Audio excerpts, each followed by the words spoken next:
सर्द रात की कहानी। गांव के चारों ओर सर्दी का मौसम अपने चरम पर था। ठंडी हवा जब चेहरे से टकराती तो ऐसा लगता जैसे बर्फ के टुकड़े चुभ रहे हों। पूरा गांव जल्दी जल्दी अपने घरों में आग जलाकर बैठ गया था। लेकिन उस रात रामू को गांव के बाहर बने पुराने कुएं तक जाना पड़ा। रामू का घर गांव के किनारे था और उसका काम था गांव के लिए लकड़ियां काटना। उसी दिन लकड़ी काटते काटते उसका कुल्हाड़ा कुएं के पास गिर गया था। उसने सोचा, अगर कुल्हाड़ा वहीं रह गया तो कोई चुरा लेगा। कल सुबह मेरा काम ठप हो जाएगा।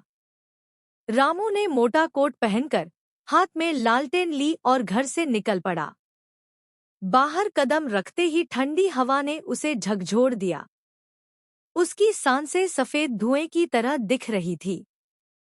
आसमान में बादल थे और चांद भी छुपा हुआ था। हर तरफ खामोशी थी। जैसे जैसे रामू जंगल की ओर बढ़ा, ठंड और बढ़ने लगी। रास्ते में उसे सूखे पेड़ों की टहनियां टूटने की आवाज सुनाई दी। वह रुककर चारों तरफ देखने लगा, लेकिन दूर दूर तक कोई नहीं था। रामू ने अपने आप से कहा, यह सर्द हवा ही पेड़ों को हिला रही है।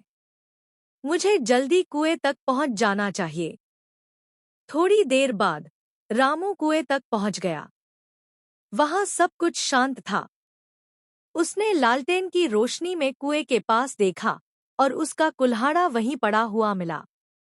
लेकिन जैसे ही उसने कुल्हाड़ा उठाने के लिए झुकने की कोशिश की, उसे लगा जैसे उसके पीछे कोई खड़ा हो। उसने पलट कर देखा। वहां एक बूढ़ी औरत खड़ी थी। उसके चेहरे पर झुर्रियां थी और वह सफेद कपड़े पहने हुए थी।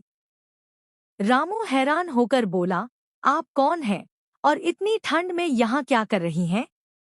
बूढ़ी औरत ने ठंडी आवाज में कहा, बेटा, मैं यहाँ बहुत समय से फंसी हुई हूँ। क्या तुम मेरी मदद करोगे? रामू को थोड़ी घबराहट हुई, लेकिन उसने पूछा, मैं आपकी कैसे मदद कर सकता हूँ? बूढ़ी औरत ने कुएं की ओर इशारा करते हुए कहा, मेरा सोने का कंगन इस कुएं में गिर गया है। अगर तुम उसे निकाल दोगे तो मैं तुम्हें दुआएं दूंगी। रामू ने लालटेन कुएं में झुकाकर देखा, लेकिन कुएं में पानी का सिर्फ काला अंधेरा दिख रहा था। उसने कहा, इतनी ठंड में मैं कैसे कुएं में उतर सकता हूँ?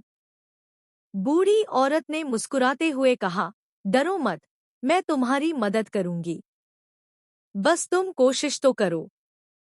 रामू ने कुल्हाड़ा एक और रखा और कुएं के पास झुककर देखने लगा।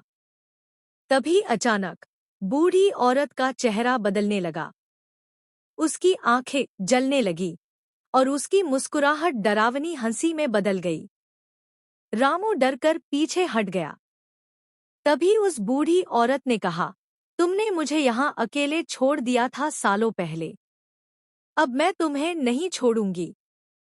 रामू को याद आया कि उसकी दादी, जो कई साल पहले सर्दियों में खो गई थी, ठीक ऐसी ही दिखती थी।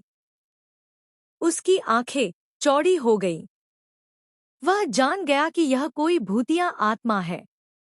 रामू ने बिना समय गंवाए अपना कुल्हाड़ा उठाया और वहां से भाग खड़ा हुआ। घर पहुंचकर उसने सांस ली और उस रात किसी को कुछ नहीं बताया। लेकिन हर सर्द रात जब हवा जोर से चलती है, रामू को लगता है कि कोई उसे पुकार रहा है, उस पुराने कुएं के पास से।